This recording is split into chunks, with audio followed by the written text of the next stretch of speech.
The Celestial Summit had never seen so many species gathered in one place. The massive space station called Nexus Prime floated in neutral territory, far from any empire's control. Inside its grand chamber, representatives from across the galaxy sat in their designated sections. Some had scales, some had fur, and some were made of energy that barely held a shape. Among them sat Ambassador Elena Martinez, representing humanity. Elena was 52 years old, with gray streaking through her black hair. She wore a simple blue uniform with the Earth insignia on her shoulder. Her hands were folded on the table in front of her, and her dark eyes watched the center of the chamber where High Chancellor Vorkath stood. Vorkath was Kavros, and the Kavros were giants. He stood nearly 3 meters tall, with blue-gray skin like stone and 4 arms that ended in clawed hands. His eyes glowed amber, and when he spoke, his voice boomed through the chamber like thunder. Behind him stood 6 Kavros guards in crimson armor, each carrying weapons that hummed with deadly energy. The Kavros Empire had ruled a quarter of the galaxy for 300 years. They took what they wanted. They crushed anyone who resisted, and they had never lost a war. "The matter is simple," Vorkath announced, his voice filled with arrogance. "The trade routes through human space will now belong to the Kavros Empire. You will receive compensation. 20% of the route's previous value." Elena stood up. Around the chamber, representatives from other species shifted nervously. No one challenged Vorkath. It was not done. It was not safe. "High Chancellor," Elena said, her voice calm and clear, "the trade routes through human space belong to humanity. Interstellar law is clear on this matter. We have sovereignty over our territory." Vorkath turned to look at her. His amber eyes narrowed. "Interstellar law," he repeated, and then he laughed. It was not a pleasant sound. "The law is whatever the strong say it is, human. Your species has been in space for only 50 of your years. You are children playing with ships you barely understand." "We understand them well enough," Elena replied. She did not sit down. She did not look away from Vorkath's glowing eyes. "And we understand the law." "The answer is no. Humanity will not surrender its sovereign territory." The chamber went completely silent. Even the species that communicated through sound waves stopped their humming. Everyone stared at the small human woman who had just refused the Kavros Empire. Vorkath's expression changed. The amusement left his face, replaced by something cold and hard. "You refuse?" "I refuse," Elena confirmed. "Humanity has come to the stars seeking partnership and peace. We have followed every law, respected every treaty, and harmed no one. We will continue to do so, but we will not be bullied." One of Vorkath's hands moved in a sharp gesture. The 6 guards behind him raised their weapons, pointing them at Elena. Around the chamber, representatives gasped. Some covered their sensory organs. Others began backing toward the exits. "You dare speak to me of bullying?" Vorkath's voice rose to a roar. "I have destroyed species older than yours. I have burned worlds that defied the Empire. And you, a representative of an insignificant race of primitives, you dare to refuse me?" Elena's hand moved to a small device on her collar. It was her personal recorder, streaming everything back to Earth. She pressed it once, making sure it was still transmitting. Then she looked back at Vorkath. "I dare," she said quietly, "because it is right. Because someone must stand up to tyrants. Because if we surrender to threats, we surrender everything that makes us human." Vorkath made another gesture. This time his voice was cold and final. "Then you will serve as an example." The guards fired. The energy beams hit Elena from 6 directions at once. Her body glowed white-hot for a single second, and then she was simply gone. Where she had stood, there was only a black mark on the floor and the faint smell of ozone. The chamber erupted. Representatives from dozens of species began shouting, clicking, or emitting distress signals. Some were angry. Most were terrified. None of them moved to challenge Vorkath. They had seen what happened to those who defied the Kavros Empire. Vorkath raised his 4 arms, demanding silence. Slowly the noise died down. When he spoke again, his voice was calm, as if he had done nothing more unusual than swatting an insect.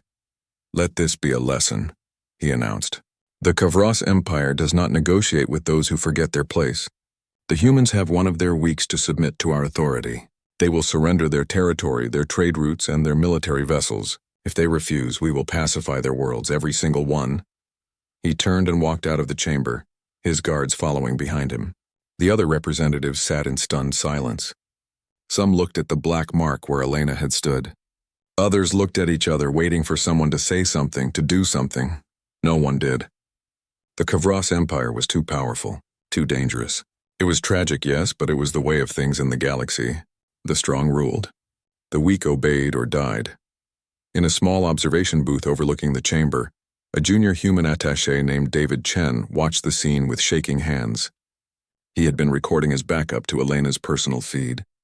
Now he immediately encrypted the file and transmitted it through every human communications channel he could access. Priority 1, maximum urgency.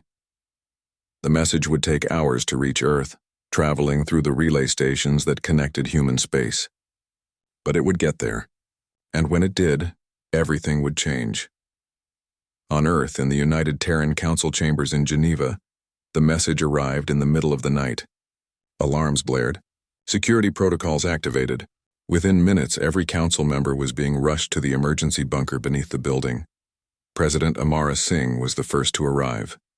She was a tall woman with iron-gray hair and eyes that had seen too many hard decisions. She had been president for 6 years, and in that time, she had guided humanity through first contact, trade negotiations, and the delicate dance of becoming part of the galactic community.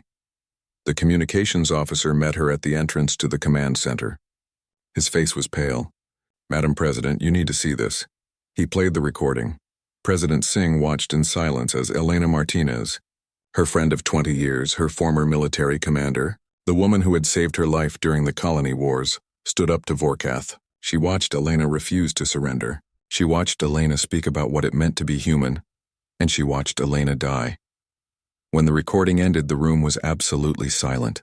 12 council members stood around the central table, their faces showing shock, grief, and growing anger. Fleet Admiral Jonathan Chen stood with his arms crossed, his jaw tight. Intelligence Director Marcus Okonkwo had his eyes closed, his hands balled into fists. President Singh played the recording again. This time she focused on Elena's final words before Vorkath gave the order. Elena had known what was coming. She must have known. But she had pressed her recorder, making absolutely certain the message would get through. As the recording ended the second time, President Singh heard Elena's voice in her memory.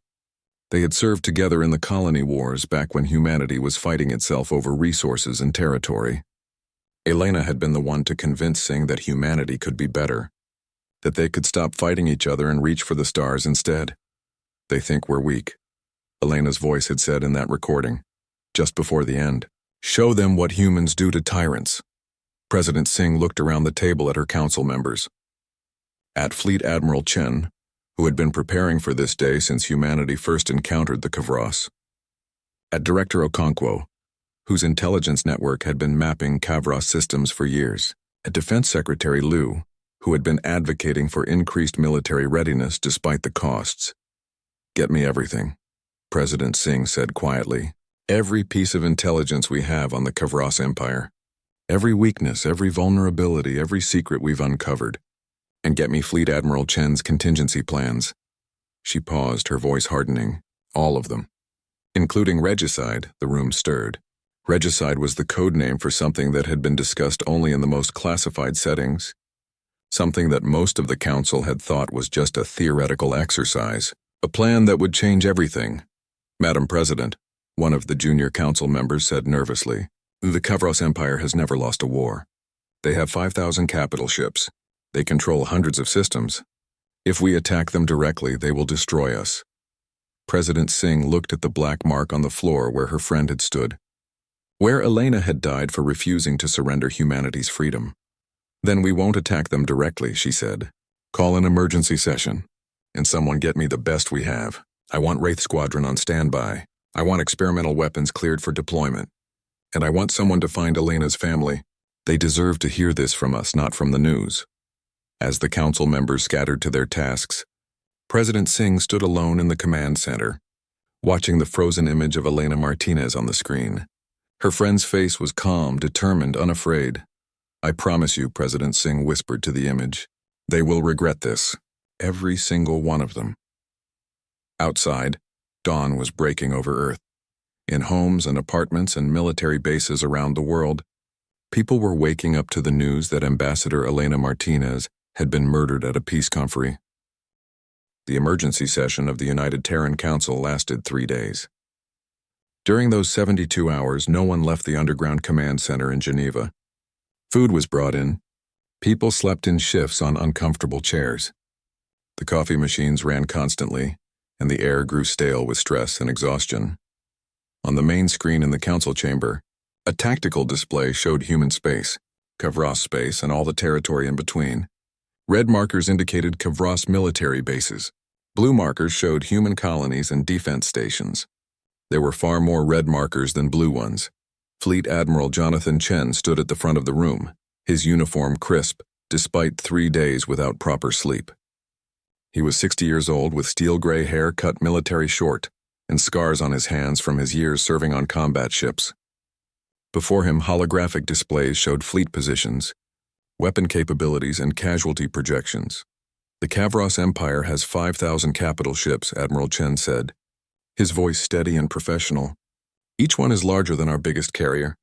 They have 15,000 support vessels. Their ground forces number in the hundreds of millions. In a direct military confrontation, they could destroy all of human space within 6 months. So we surrender, Council Member Torres said. He looked exhausted and defeated. We give them what they want. Maybe we can negotiate better terms. No. The voice came from Defense Secretary Liu, a small woman with sharp eyes and a reputation for never backing down. Elena Martinez tried to negotiate. They killed her for it. If we surrender now, they will know they can kill any of us whenever they want. We will never be safe, but we cannot win, Torres insisted, his voice rising. You just heard the numbers. 5,000 ships against our 700. This is suicide. President Singh raised her hand and the room fell silent. She had not slept at all in 3 days, and it showed in the lines on her face, but her eyes were clear and focused. Admiral Chen, she said quietly, tell them about Regicide. The room went very still. Only a few people in the chamber knew that name. Even fewer knew what it meant. Admiral Chen touched a control and the display changed. Regicide, he began, is based on a simple observation. The Kavros Empire is not really an empire. It is a dictatorship held together by fear of King Zalthor. The regional governors hate each other. The military commanders compete for the king's favor. The entire structure depends on one single point of failure.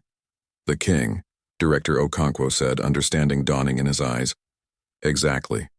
Admiral Chen confirmed. For the past 12 years, since we first encountered the Kavros, we have been studying them. Not just their military, but their culture, their psychology, their leadership structure.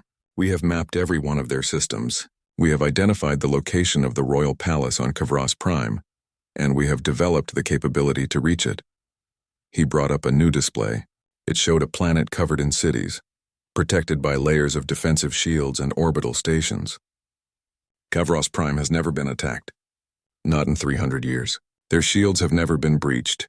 They believe they are completely safe. And they are, Torres said. How can we possibly penetrate those defenses? Admiral Chen smiled. It was not a nice smile. We go round them. For the next hour, Admiral Chen laid out the plan. It was complex, dangerous, and required technology that had been developed in secret over the past decade. Quantum slipstream drives that could move ships faster than anything else in the galaxy. Stealth fields based on studying Earth's cuttlefish and how they changed color and texture. AI-guided munitions that could wait in space for weeks, pretending to be debris. And at the center of it all was Wraith Squadron. 12 of humanity's best pilots flying ships designed for one purpose. To go places no one else could go and kill targets no one else could reach.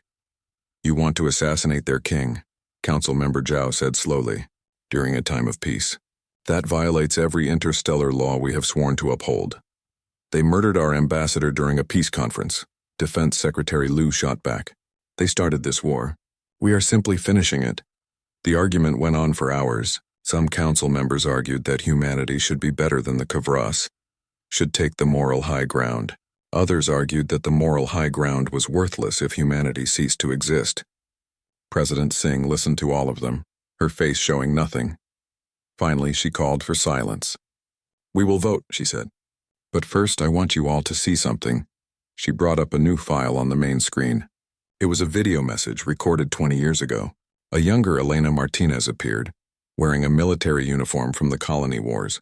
She was covered in dust and blood, standing in the ruins of what had been a civilian shelter. I have seen what war does. Elena said in the video. I have seen children dead because we could not stop fighting each other. I have seen cities burned, families destroyed, futures ended. And I swear, if humanity ever reaches the stars, I will do everything in my power to make sure we do not bring this violence with us. We can be better. We must be better. President Singh paused the video. That was Elena Martinez after the Battle of New Beijing. She spent the next 20 years of her life working for peace. She truly believed that humanity could change, that we could be better than our worst instincts. She looked around the room at each council member, and then the galaxy killed her for it. They killed her for being peaceful. They killed her for standing up for what was right. They killed her because they thought we were weak. President Singh's voice hardened. Elena was my friend. She was a hero. And she was wrong about one thing. We cannot be better if we are dead. We cannot have peace with those who see peace as weakness. So I ask you, do we surrender to fear and live as slaves? Or do we show the galaxy what humans really are? The vote was not unanimous. 3 council members voted against Operation Regicide, arguing that it would make humanity no better than the Kavros. But the other 9 voted yes. The operation was approved. Within hours, orders went out across all of human space. Fleets began moving into position. Research stations started mass-producing the new weapon systems. And on a small base hidden in the asteroid belt beyond Mars, 12 pilots were called into a briefing room. Captain Marcus Stone was the first to arrive. He was 38 years old with a lean build and cold blue eyes that missed nothing. He had been flying combat missions since he was 22, and he had never lost a wingmate. His hands bore scars from a crash landing on Europa that should have killed him. It had not. The other 11 pilots of Wraith Squadron filed in behind him. They were the best humanity had. Some were young, barely 25. Others were veterans like Stone. All of them had one thing in common. They could fly through hell itself and come out the other side. Admiral Chen appeared on the main screen in the briefing room. Wraith Squadron, he said. Your orders are simple. You will infiltrate Kavros Prime. You will locate King Zalthor, and you will kill him. The entire future of humanity depends on your success. The pilots looked at each other. Infiltrate Kavros Prime, the most heavily defended planet in the galaxy. Kill a king surrounded by guards who had never failed to protect him, and somehow survive to tell about it. Sir, Captain Stone said. Permission to speak freely? Granted. This is a suicide mission. Admiral Chen nodded. It might be, but it might also be the mission that saves humanity. I am not ordering you to do this. I am asking for volunteers. There was a long moment of silence. Then Captain Stone stood up. I volunteer.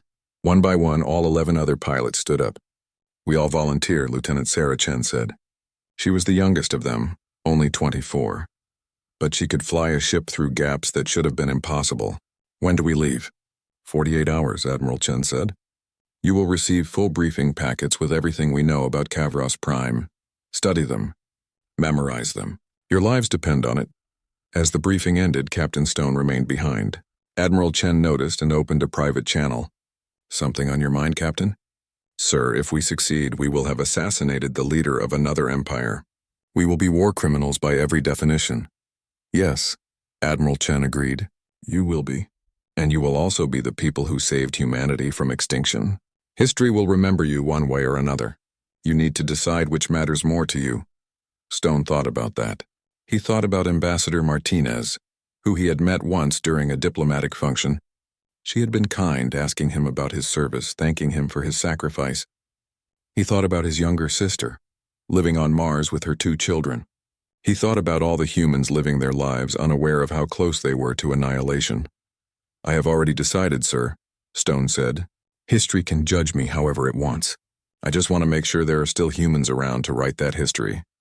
On Earth, in a small apartment in Sao Paulo, 2 teenagers were watching the news. Marco and Lucia Martinez, ages 16 and 14, had just learned that their mother was dead. Murdered at a peace conference for refusing to surrender human rights. President Singh came to visit them personally.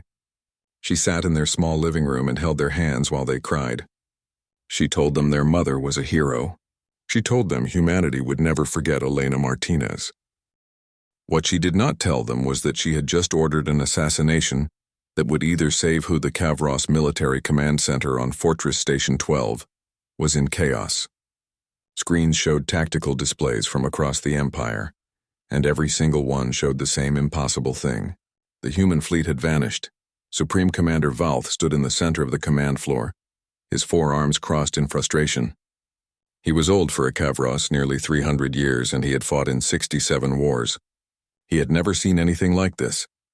"Report," he demanded, his voice cutting through the noise. A junior officer approached nervously. "Sir, the human fleet was detected entering the Meridian system 4 hours ago. They were heading directly for Military Station Kavar 9.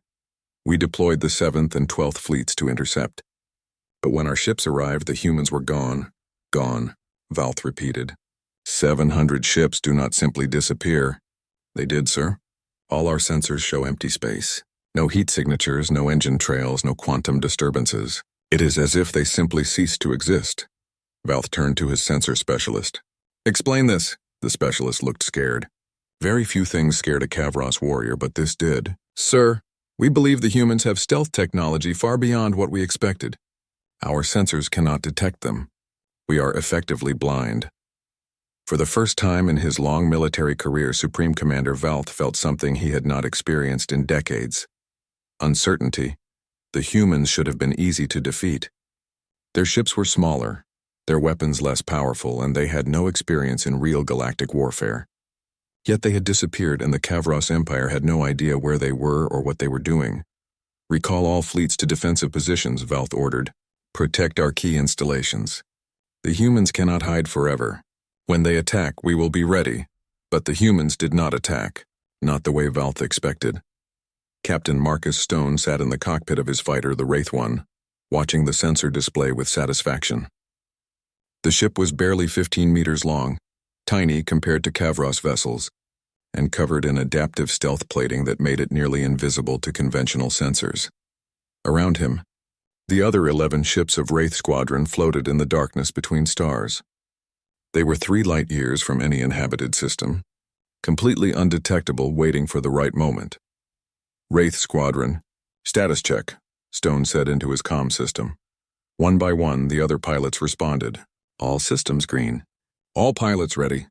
They had been training for this mission their entire lives, even if they had not known it. Lieutenant Sarah Chen's voice came through. "Captain, I am reading massive Kavros fleet movements. They are pulling back to defensive positions around their core worlds." "Perfect," Stone replied. "They think we are going to attack their military bases. They have no idea what we are really hunting." He pulled up the intelligence file on King Zalthor. The Kavros king was 400 years old, had ruled the Empire for 3 centuries, and had never left Kavros Prime. He lived in a palace that covered 50 square kilometers, protected by orbital defense platforms, planetary shields, and an army of elite guards called the Crimson Guard. No one had ever successfully attacked the royal palace. No one had ever even tried. It was suicide, which was exactly why the humans were going to do it. "All right, Wraiths," Stone said. "Activate quantum slipstream drives. Target coordinates Epsilon 7 Alpha. Time to disappear again." The 12 small ships flickered and vanished, traveling faster than light through a method that bent space in ways that Kavros science said was impossible. Human scientists had not cared what was impossible. They had made it work anyway. Far behind them, the main human fleet was doing exactly what the Kavros expected. Admiral Chen commanded the attack personally, directing 700 warships toward 3 major Kavros military staging areas. The Kavros fleet scrambled to respond, pulling ships away from other duties to defend against the human threat. None of them noticed when a dozen tiny ships slipped past their defenses and headed straight for Kavros. Prime Dr. Sarah Okonkwo sat in her laboratory beneath the surface of Luna, watching data streams from across the galaxy. She was the head of experimental weapons development, and for the past 10 years she had been preparing for this day. On her screens, tiny dots appeared and disappeared across Kavros space. Each dot represented a whisper bomb, one of her most dangerous creations. They looked like ordinary pieces of space debris, fragments of destroyed ships or broken asteroids, but inside each one was an AI-driven weapon system that could wait for months if necessary, learning patterns and waiting for the perfect moment to strike. Humanity had deployed thousands of them over the past 5 years, disguised as mining accidents and shipping losses. The Kavros had never suspected. Why would they? The humans were peaceful traders, not warriors. Now those weapons were waking up. A Kavros military communication relay suddenly went offline. Then another. Then a fuel depot experienced a mysterious explosion. A major warship lost power to its weapons systems at exactly the wrong moment during a drill. Small disasters easily explained, but happening more and more frequently. The Kavros Empire was being attacked by enemies they could not see, using weapons they did not understand, following a strategy that made no sense to them. They were used to fighting wars with massive fleets and overwhelming force. They had no idea how to fight ghosts. Dr. Okonkwo allowed herself a small smile. "You should have left us alone," she whispered to the image of High Chancellor Vorkath on her screen. "We tried to be peaceful. You made us remember how to be dangerous." On Kavros Prime, King Zalthor sat on his throne of black stone, listening to reports from his commanders. The throne room was enormous, with ceilings that reached 50 meters high, and walls covered in the flags of conquered species. Behind the king stood 20 warriors of the Crimson Guard, the finest soldiers the Empire had ever produced. "The humans are attacking our military installations," Supreme Commander Valth reported via holographic display.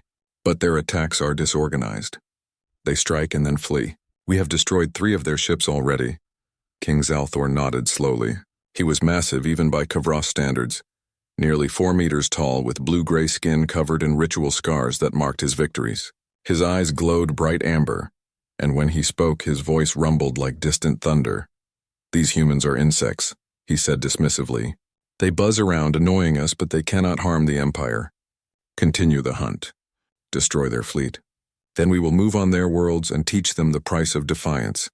"Yes, my king," Valth replied, and the hologram disappeared. Zalthor turned to his personal advisor, an ancient Kavros named Morth who had served 3 kings. "You seem concerned, old friend." Morth bowed his head. "My king, something troubles me. The humans are too weak to challenge us, yet they do. They must know they cannot win. Why fight a battle they cannot possibly survive?" "Because they are stupid," Zalthor replied. "Like all the other species we have conquered. They do not understand that the strong rule and the weak obey. We will break them. We always do." But deep in the palace, in the servant quarters where Kavros nobility never went, something strange was happening. A supply ship had just docked, bringing food and luxuries for the royal household. Nothing unusual about that. Supply ships docked every day. The cargo handlers noticed nothing wrong as they unloaded container after container. The palace guards ran their standard security scans. The containers showed exactly what they should.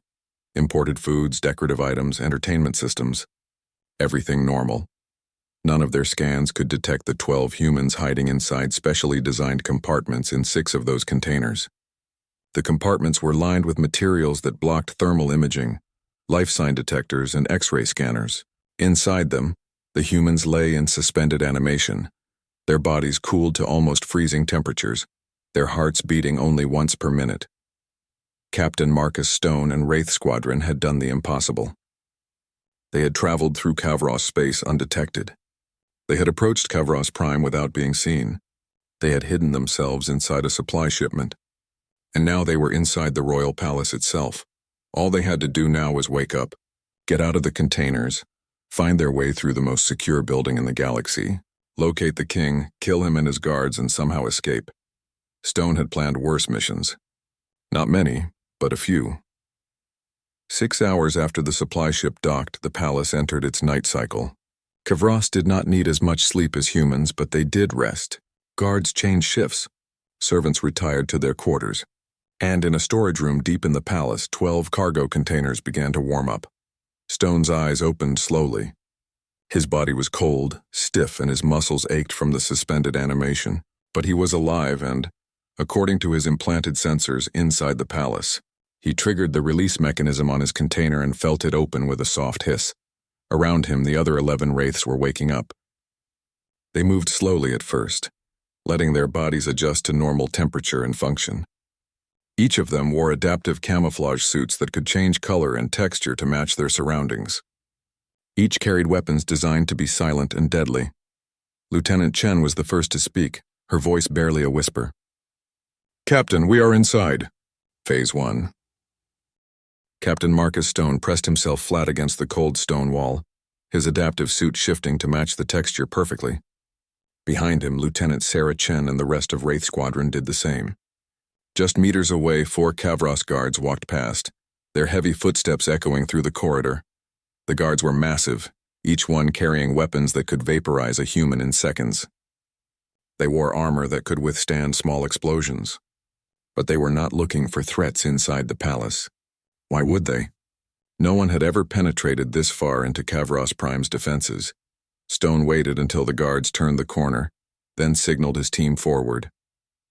They had been moving through the palace for 2 hours now, and every minute increased the chance of discovery. The unconscious servant they had left behind would be found eventually. Maybe he had already been found. "Captain," whispered Lieutenant James Park through the comm system, "security appears to be increasing. I count twice as many guard patrols as our intelligence suggested." "The king is paranoid," Stone replied quietly. "Probably more so since he declared war on humanity. Stay sharp. We are close now."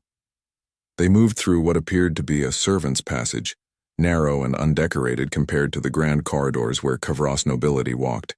Stone's wrist computer showed a 3-dimensional map of the palace, compiled from thousands of intelligence reports, intercepted communications, and satellite imaging. The throne room was now only 1 kilometer away. Between them and their target were 3 security checkpoints, 2 main corridors filled with guards, and the Crimson Guard themselves, the elite warriors who never left the king's side. Stone signaled a stop and gathered his team in a small alcove. 12 faces looked back at him, all of them understanding the stakes. They had come too far to fail now. "Listen carefully," Stone said. "Our original plan assumed stealth all the way to the throne room, but security is tighter than expected. We need to adapt. Chen, take 4 wraiths and create a distraction on the east side of the palace. Make it look like an infiltration attempt, but do not get caught. Park, you take 3 and set up in the corridor outside the throne room. When things go loud, you cover our exit." "And you, sir?" Chen asked. "I am taking the remaining 4 directly to the throne room. When your distraction pulls the guards away, we move in fast. We kill the king, we get out, and we all meet at extraction point Delta." Questions? There were none. These were humanity's best soldiers. They knew the mission. They knew the risks. They knew that most of them would probably die in the next hour. Lieutenant Chen clasped Stone's shoulder briefly. "See you at the extraction point, Captain." "See you there, Lieutenant." The team split up. Chen led her group back the way they had come, moving quickly through the servants' passages toward the eastern wing of the palace. Stone led his 4 remaining wraiths forward, toward the throne room and the king who waited there, completely unaware that death was approaching. In the eastern wing, Lieutenant Chen and her team emerged into a grand corridor filled with tapestries, showing Kavros military victories. She pulled a small device from her belt and attached it to the wall. It was a simple explosive designed to make noise and smoke but not to kill. "Set charges," she ordered. 3-minute timers. "Make them think we are trying to blow our way into the royal treasury." Her team worked quickly, placing explosives at strategic points. Then they retreated back into the servants' passages and waited. 60 seconds. 90. 120. The explosions went off simultaneously, shaking the corridor and filling it with smoke. Alarms began blaring throughout the palace. Within seconds, dozens of guards were rushing toward the eastern wing, convinced they had found the human infiltrators. In the throne room, King Zalthor rose from his seat as the alarms echoed through the chamber. "What is happening?" he demanded. The commander of the Crimson Guard stepped forward. "My king, there appears to be an attack on the eastern wing. Multiple explosions. We are responding now." "Humans," Zalthor snarled. "They dare attack my palace. Send every guard. I want them found and killed." "My king, we should move you to the secure bunker until the threat is neutralized." "No," Zalthor roared. "I will not hide from these insects. This is my palace. My empire, let them come. I will crush them myself." The Crimson Guard commander bowed his head, knowing better than to argue with the king when he was in this mood. He signaled to half of his 20 warriors. "You 10 go to the eastern wing. The rest of you remain here and protect the king." As 10 of the Crimson Guard rushed out of the throne room, Captain Stone and his 4-person team were already in position just outside the main entrance. They had watched the guards leave through a small observation device and now prepared to move in. "Remember," Stone said quietly to his team, "fast and precise. The remaining guards are the best warriors in the Kavros Empire. We cannot beat them in a fair fight. So we do not fight fair." He pulled out a device that looked like a small metal sphere. It was an EMP grenade, designed to disrupt electronic systems without creating an explosion. He rolled it into the throne room entrance and activated it. The device released an electromagnetic pulse that shut down every electronic system within 50 meters. The throne room lights went out. Security systems failed. Even the Kavros guards' powered armor went dead, leaving them in heavy metal suits they could barely move in. Stone and his team rushed in before the Kavros could react. The throne room was enormous, with ceilings so high they disappeared into shadow. In the center, illuminated by emergency lighting that had just activated, King Zalthor stood beside his throne, surrounded by 10 Crimson Guards struggling with their disabled armor. For a moment, everyone stared at each other, the humans tiny compared to the massive Kavros. The king, realizing for the first time in his life that he was actually in danger. The guards frantically trying to remove their armor so they could fight. Then the moment ended, and everything happened at once.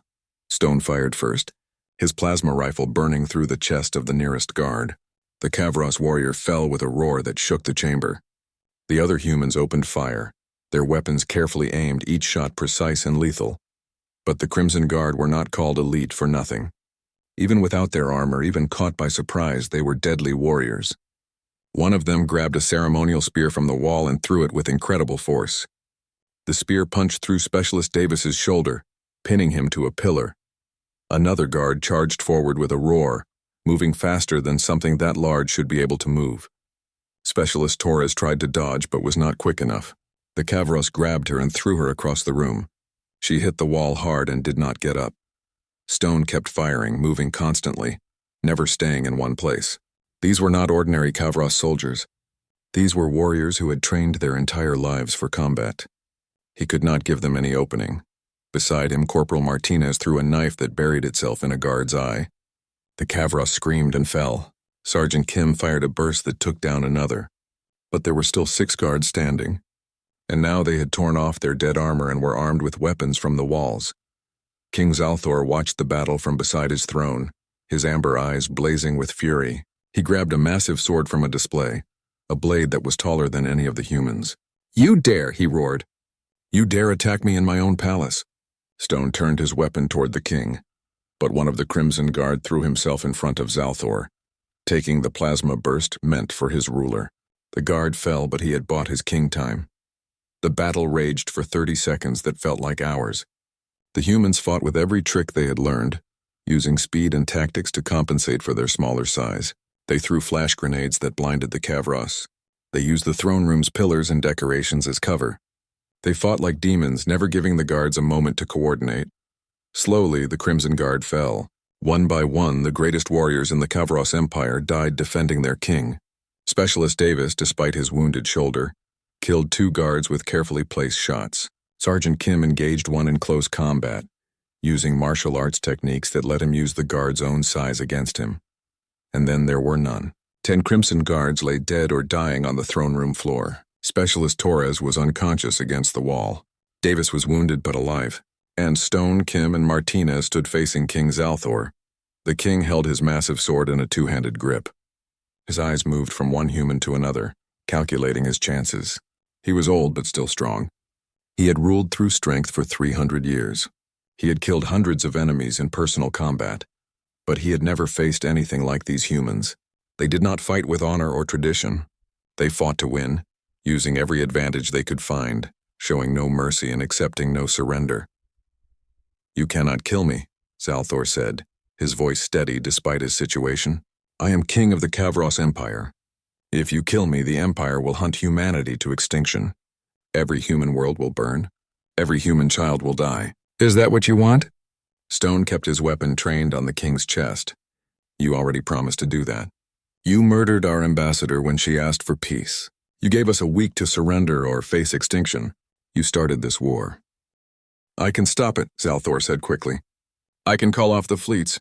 I can offer." PC Captain Marcus Stone ran through the corridors of the royal palace with his team, carrying the unconscious Torres between them. Behind them, they could hear the roar of hundreds of Kavros guards converging on the throne room. The palace alarms were deafening, and every electronic system was being overridden to lock down the building. "Park. Status," Stone shouted into his comm system. Lieutenant Park's voice came back immediately. "Captain, we have the exit corridor secured, but that will not last long. Half the palace guard is heading your way." "Chen, where are you?" "East Wing, sir. We have about 200 guards very angry with us. We are leading them away from your position, but we are going to need extraction soon." Stone checked his wrist computer. The map showed their planned escape route, but it was already blocked by red markers indicating enemy forces. They needed another way out. "Change of plans," Stone said. "Everyone, extraction point Delta is compromised. New extraction point coordinates uploading now. Northwest Tower, sublevel 3. There's a vehicle bay there. We steal something that flies and get out." "Sir, that is the opposite direction from the landing zone," Kim pointed out. "I know, Sergeant, which is why they will not expect it. Move." They burst through a door into a grand hallway lined with statues of previous Kavros kings. At the far end, a dozen guards were setting up a defensive position. The guards saw the humans and opened fire immediately. Plasma bolts scorched the air. Martinez threw a smoke grenade that filled the corridor with thick gray clouds. Under cover of the smoke, the humans ran forward, firing as they went. The Kavros guards had better weapons and armor, but the humans were faster and more desperate. Davis, despite his wounded shoulder, took down 3 guards with precise shots. Kim engaged 2 others in close combat, using their own size and strength against them. Stone led the way forward, his rifle burning through anything that moved. They broke through the defensive line and kept running. Behind them, the sounds of pursuit grew louder. The entire palace was hunting them now. Lieutenant Chen and her team were having their own problems in the East Wing. They had successfully created a distraction, but now 200 angry Kavros guards wanted them dead. The 4 humans were running through service corridors, using every trick they knew to stay ahead of their pursuers. "Chen, we need a way out," Specialist Brooks shouted as plasma fire burned through the wall beside her head. Chen checked her map and saw a possibility. "Air circulation shaft 30 meters ahead. It will be tight, but we can fit. The Kavros cannot." They reached the shaft and one by one squeezed into the narrow opening. Behind them, the Kavros guards arrived and roared in frustration. They were too large to follow. Some of them started firing into the shaft, but the humans were already crawling away as fast as they could. The shaft was dark, cramped, and barely large enough for a human to move through. But it led away from the guards, and right now that was all that mattered. In the vehicle bay on sublevel 3, Lieutenant Park and his team were already working on stealing a Kavros transport. It was a sleek craft designed for moving VIPs quickly, with shields and moderate weapons, perfect for an escape. "How long until you can fly this thing?" Park asked the team's technical specialist. "I am working on it, sir. Kavros systems are different from ours." "Give me 3 minutes. You have 2, Park replied, watching the bay entrance nervously. "They will figure out where we are soon enough." Stone's team burst into the vehicle bay 90 seconds later. Torres was beginning to wake up, groaning with pain. Davis's shoulder was still bleeding, leaving a trail behind them.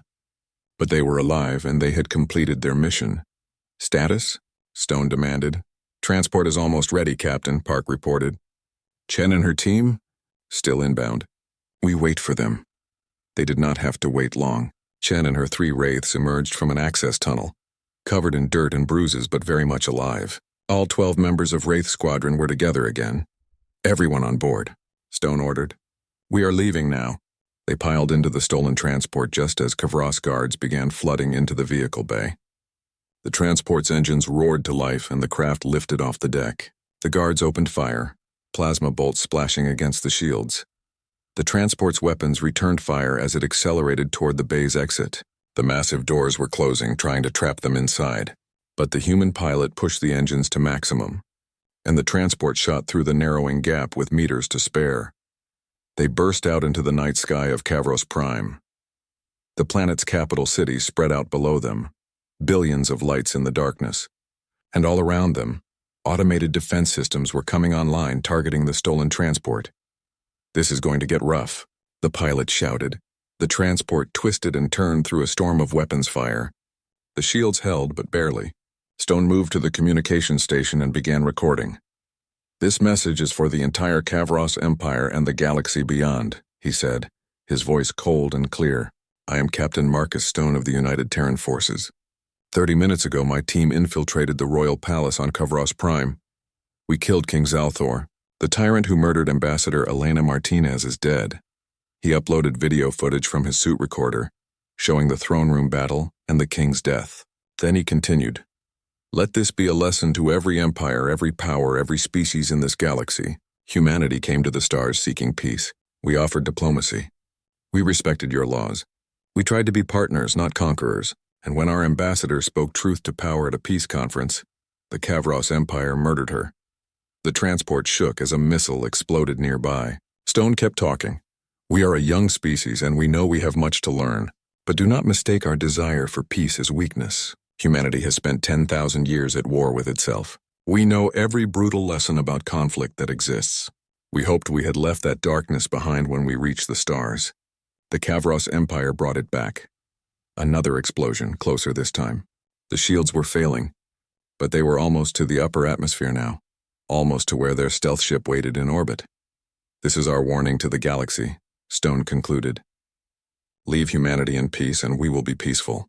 Respect our sovereignty and we will respect yours. But if you murder our diplomats, if you threaten our people, if you think you can bully us because we are small and new, then remember what happened here today. Remember that humans can reach you anywhere.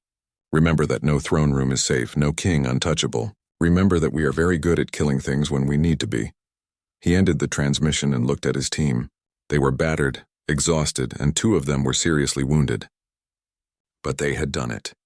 They had achieved the impossible. The transport broke through the atmosphere and into space. Ahead of them, their stealth ship decloaked and opened its bay doors. The Kavros orbital defenses were still firing, but they were out of range now, accelerating fast. "We made it," Lieutenant Chen said, disbelief in her voice. "We actually made it." Stone nodded slowly. They had infiltrated the most defended planet in the galaxy, killed its king, and escaped. It should have been impossible. It would have been impossible for anyone who fought by traditional rules. But humans did not fight by traditional rules. Humans adapted, improvised, and did whatever it took to survive.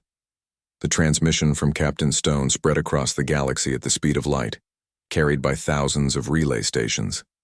Within hours, every species in the known galaxy had seen the footage of King Zalthor's death. The reaction was immediate and extreme. On Kavros Prime, the Empire's government collapsed into chaos.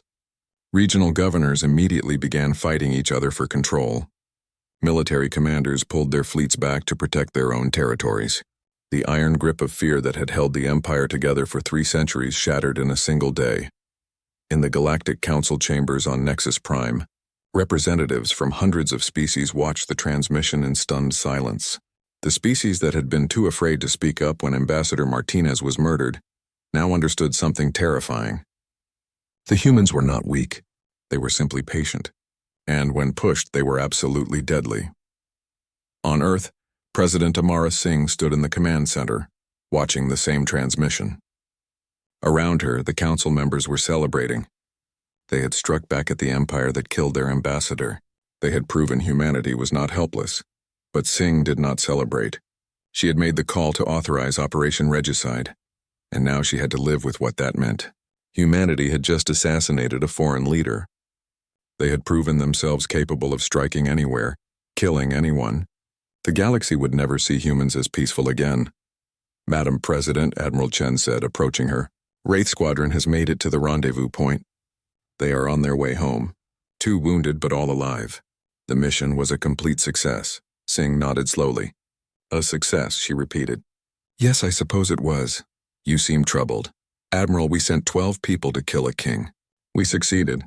But in doing so, we proved to the entire galaxy that humanity is willing to do terrible things when pushed. We can never go back to being the peaceful newcomers now. We will always be the species that reached into the most secure,